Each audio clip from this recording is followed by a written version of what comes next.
Selamat pagi Bapak Ibu dosen dan rekan-rekan sekalian. Kami dari grup 1 jurusan Computer Science BINUS University akan mempresentasikan hasil studi kami yang berjudul Pengaruh Dominasi Singkatan dan Akronim Terhadap Keterbacaan Informasi Publik di Media Sosial Gen Z. Studi ini meneliti bagaimana bahasa digital mempengaruhi penyampaian pesan penting di ruang publik. Lalu yang menjadi latar belakang studi kami adalah dengan adanya perkembangan teknologi, khususnya media sosial telah mengubah cara komunikasi masyarakat.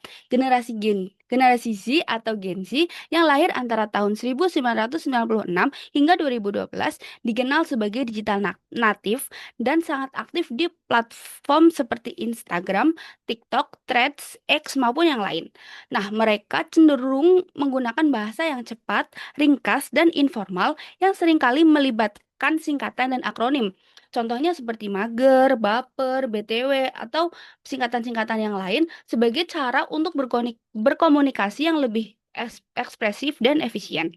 Namun, meski praktis di kalangan teman sebaya, dominasi singkatan ini beresiko menurunkan keterbacaan dan kejelasan pesan, terutama saat digunakan dalam konteks informasi publik seperti kampanye sosial atau pengumuman pemerintah.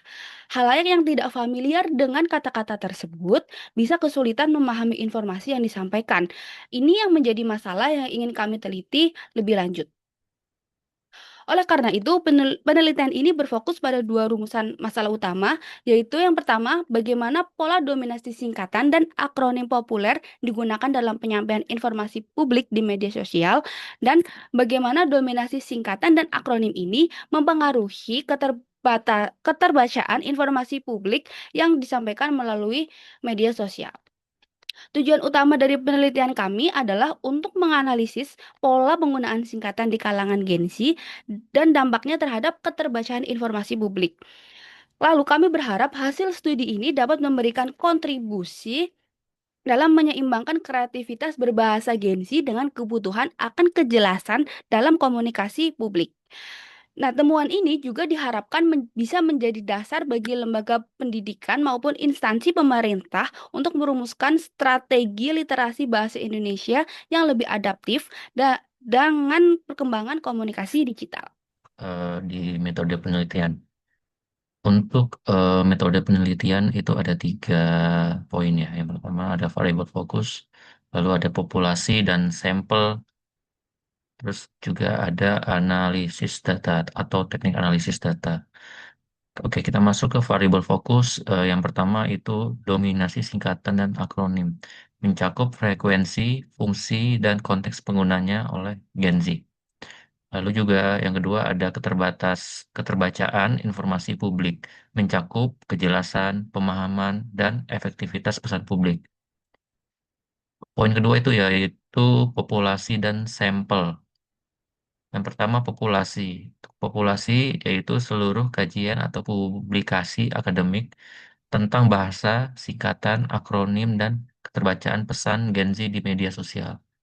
Lalu juga ada teknik sampel, yaitu purposive sampling atau pemilihan sumber yang relevan. Lalu ada cakupan sampel, yaitu kita menggunakan artikel jurnal 2020-2025, skripsi atau tesis, dan artikel daring media kredibel. Lalu juga ada teknik analisis data yang digunakan, yaitu menggunakan analisis isi kualitatif atau kualitatif content analysis. Yang kedua ada analisis data menggunakan analisis isi kualitatif untuk mengidentifikasi pola singkatan, mengevaluasi dampak linguistik atau sosial terhadap keterbacaan pesan publik, dan mensintesis kesamaan atau perbedaan temuan antar penelitian.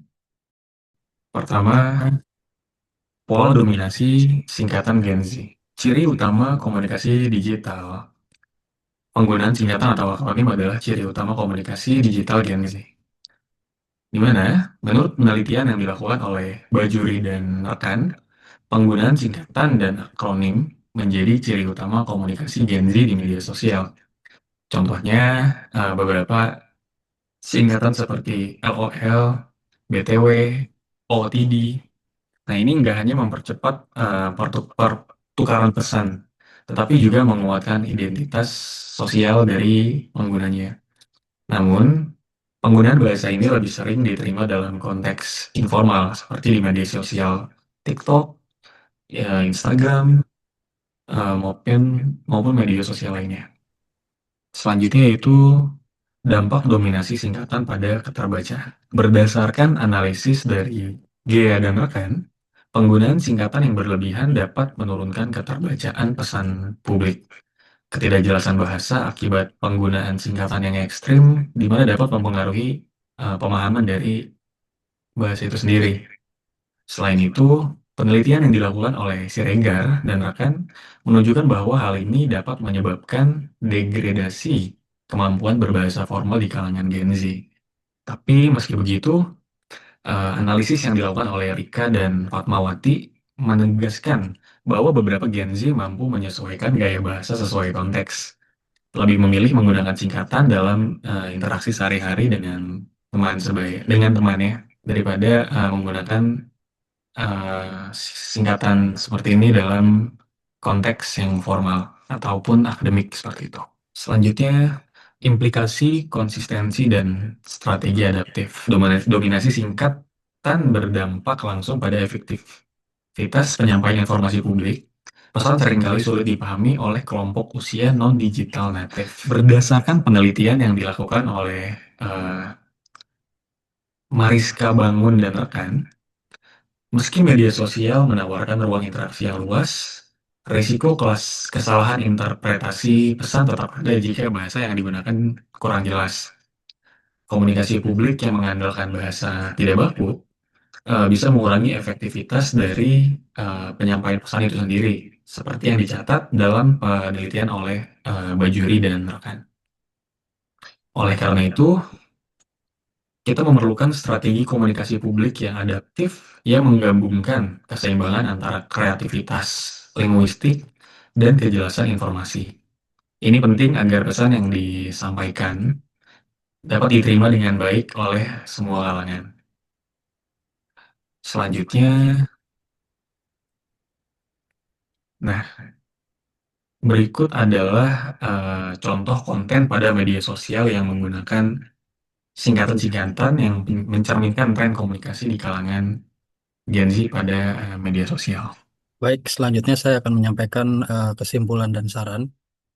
Eh, untuk kesimpulan dan saran, eh, saya ingin menyampaikan dari hasil sintetis literatur yang telah kami lakukan berdasarkan analisis yang telah kami rangkum dapat disimpulkan eh, bahwa dominasi penggunaan singkatan dan akronim di kalangan generasi Z atau Gen Z ternyata memiliki pengaruh yang nyata terhadap keterbacaan informasi publik di media sosial. Memang benar, penggunaan singkatan dan akronim dapat memberikan efisiensi serta memperlihatkan kreativitas dalam komunikasi digital. Tapi ketika digunakan secara berlebihan, hal tersebut justru dapat menurunkan kejelasan makna dan efektivitas pesan, terutama dalam konteks komunikasi formal atau ketika menyampaikan informasi publik. Temuan ini juga sejalan dengan hasil penelitian sebelumnya dari Bajuri dan rekan-rekan pada tahun 2024 serta GEA dan rekan-rekan pada tahun 2025 yang sama-sama menegaskan bahwa penggunaan bahasa tidak baku di ranah formal itu dapat menurunkan tingkat keterbatasan pesan. Maksud saya keterbacaan pesan. Karena itu penting bagi kita untuk menggunakan singkatan dan akronim secara proporsional agar fungsi komunikatif dan estetika bahasa tetap seimbang. Dari penelitian kami, dapat ditegaskan bahwa bahasa yang efektif bukan hanya soal ringkas tetapi juga harus jelas, kontekstual, dan mudah dipahami oleh banyak orang. Oleh sebab itu, lembaga publik, pendidik maupun para pengguna media sosial diharapkan lebih memperhatikan literasi bahasa digital, yakni penggunaan bahasa yang jelas tanpa menghilangkan ciri khas komunikasi generasi muda. Sebagai penutup dari kami, kami merekomendasikan agar penelitian lanjutan dilakukan dengan pendekatan empiris atau eksperimental untuk mengukur secara kuantitatif tingkat keterbacaan pesan publik yang mengandung singkatan dan akronim. Dengan begitu, hasilnya dapat menjadi dasar yang lebih kuat bagi pengembangan strategi komunikasi yang lebih efektif di era digital ini. Baik, sekian kesimpulan dari kami. Terima kasih atas pelatihannya.